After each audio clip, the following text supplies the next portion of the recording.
네, 대표님 다음 이야기 해보겠습니다. 네. 다음은 또 책에 부동산도 SNS 시대라고 얘기했는데 저 이 얘기 정말 공감 가요. 네. 인스타에 피드 보면 예전에는 이제 부동산 하면 예를 들어서 아파트를 본다면 네이버 부동산 뭐 직방 이렇게 찾아봤는데 와 요즘은 인스타 피드로 그 부동산 이렇게 프로모션 하시는 분들 진짜 많으시더라고요. 그리고 동영상으로 보니까 한 번에 파악 딱 되고 그 임장을 안 가도 될 정도로 되게 잘 만들어 놨더라고요. 네, 부동산도 SNS 시대 혹시 어떤 이야기 담겨 있을까요? 제가 말씀드리는 SNS는요, SNS만 보고 하면 안 된답니다. 아 그래요? 네, 왜냐면은 빠르고 집중되게 보게 돼 있어요. SNS는 뭐 음식 사진을 찍어도 이 요리에 대한 것만 딱 찍게 되잖아요. 근데 그 주변에 뭐 주방이라던가 매장이라던가 이런 것들도 함께 봐야 되는 것이 빌딩이기 때문에 빌딩은 이제 진행하게 된다면은 SNS로 인해서 핫플이라고 하면은 상승 곡선에 대한 것들은 방어가 없습니다. 근데 그 하방으로 내려갔을 때에도 방어가 안 돼요. 왜냐면은 부동산이 가지고 있어야 되는 근간이 있는데 그 근간을 안 보여주고 SNS로만 얘기를 하게 되면 실질적으로 이 부동산이 가지고 있는 주변에서의 그런 상생이 어떻게 되는지를 알 수가 없기 때문에 오히려 더 위험해질 수가 있습니다. 그래서 SNS를 통해서 부동산을 홍보도 할 수 있고 만날 수도 있고 정보를 얻을 수도 있지만 빌딩을 하시게 된다면은 현장 확인은 무조건 필수입니다. 네.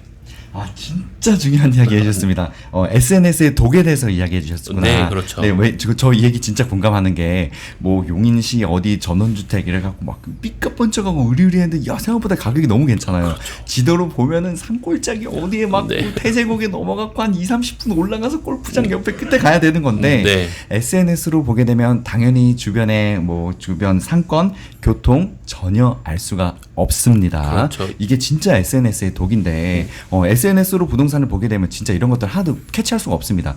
차로 한 번만 가봐도 벌써 아 이거 되는 땅이구나 아니구나라고 딱 감이 잡히는데 네. 아 SNS가 오히려 진짜 부동산에는 엄청난 독이 될 수도 있겠네요. 네, 아파트만 보더라도 우리가 그 아파트 내부 인테리어만 보고 고르진 않잖아요. 그렇죠. 네. 주변에 있는 학교, 그리고 상권, 교통, 그리고 몇 세대가 살고 있는지 이런 것들을 골고루 보게 되는데 SNS로 만약에 주방만 너무 이쁘게 꾸몄다 한다고 살 수 있는 건 아니시니까 빌딩도 동일하다.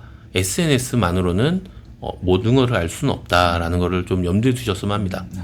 진짜 중요한 이야기 하셨습니다. 그 인터넷의 SNS 그 부동산이나 집들 뭐 상가들 맞아요. 딱 그 공간만 보여줘요. 네. 내가 한 번만 차로 아니면 혹시 대중교통으로 가보면 다 딱 나옵니다. 네. 그 부동산을 SNS로 보는 게 얼마나 독이 될 수 있는지 진짜 중요한 포인트 짚어주셨습니다. 네. 다음 이야기 해볼게요. 네.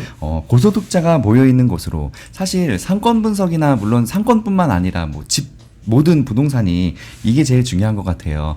그 공간, 내가 그 투자하고자 하는 혹은 내가 사고 싶어 하는 그 공간에 그 부동산에 얼마나 현금, 고소득자 그리고 많은 사람들이 돈을 쓰는 곳일까. 돈이 몰리는 것인가가 제일 중요한 게 맞아요. 주식도 똑같거든요. 네. 네, 어떤 의견 갖고 계신가요? 우선은 그 튼튼한 소비자를 얘기하는 겁니다. 돈이 많은 사람이라고 하면은 뭐 부자 동네를 제가 얘기를 하는데 뭐 가장 대표적인 게 설해마을이고요. 지금 뭐 설해마을 주택은 워낙 아파트세가 강하다 보니까 좀 어려움을 겪고 있는데 설해마을 상권 같은 경우는 이제 뭐 원베일리라던가 반포동에 있는 그런 아파트 주거민들이 거기 가서 술을 드세요. 식사를 하시고 그러면은 여기에는 이미 부자들이 돈을 쓰는 데입니다. 그러면은 음식 단가가 다르고요.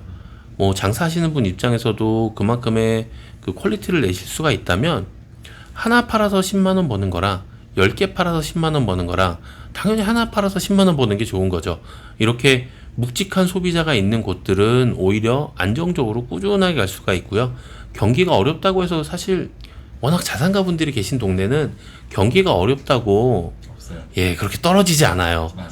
하시는 분들은 계속 그대로 쓰시기 때문에 이런 것들을 좀 봐야 된다라고 좀 말씀을 드리는 거고요. 그 중에 하나가 압구정동입니다. 압구정동은 워낙 뭐 90년대부터 유학생들부터 돈 자랑할 수 있는 동네잖아요. 이런 곳들에 대한 장점은 계속 힘을 가지고 있었어요.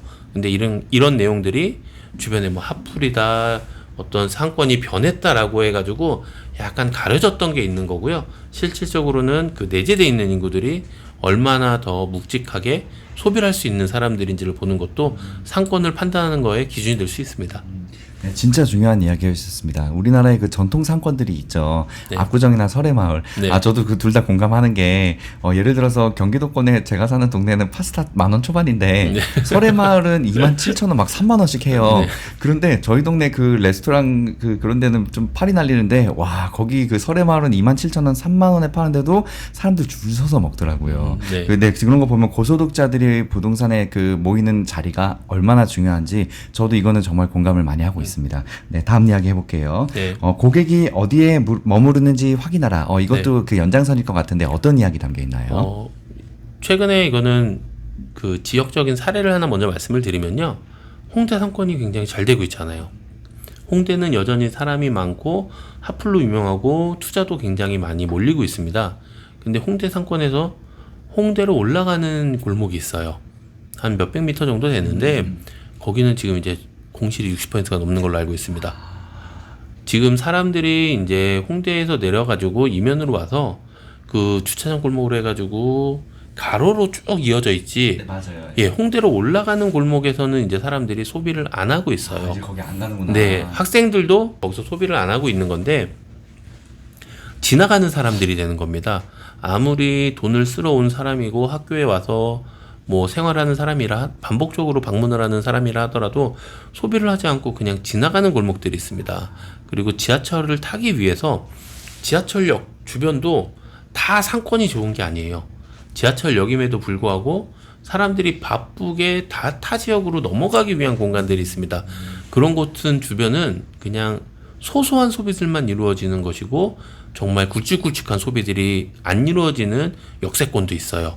그러니까 이런 사람들의 목적성과 주변에 이동하는 것에 대한 그 내용들을 보면서 상권의 자리를 세부적으로 보는 거죠. 이런 것들을 저는 이제 책에서 사람들이 멈춰서 머무는 곳에 투자를 해라라고 좀 말씀을 드리는 겁니다. 진짜 중요한 이야기도 공감 가는 이야기 해주셨는데 주식시장도 그래요. 사실 뭐 대장주가 있는데 영원한 대장주가 없단 말이에요. 뭐 20년의 대장주였던 무슨 뭐 한전 이런 것들 지금 다 없어지고 뭐 삼성전자 이런 걸로 바뀌었죠. 네. 미래는 어떻게 바뀌어질지 모르는데 부동산도 똑같네요. 아무리 뭐 좋은 뭐 압구정이나 뭐 홍대하면 젊은 사람들의 핫플로 제일 1등인 동네잖아요. 네. 근데 저 예를 들어서 한 15년, 20년 전에 제가 놀러 다녔을 때는 이제 홍대 MB라는 유명한 클럽이 있는데 그 이제 그 역에서부터 이렇게 기역자로 꺾고 사람이 굉장히 많았거든요. 홍대하면 사실 젊음의 상징이고 영원한 대장 골목인데도 불구하고 이런 사람들이 이제 지나가는 길이 될 수 있고 이게 바뀔 수 있기 때문에 영원한 핫플은 없다. 네. 부동산에서도 이게 적용이 된다는 말씀이시죠. 네, 그렇죠. 사람들이 모이는 목적들이 있고 모이는 자리들이 있기 때문에요.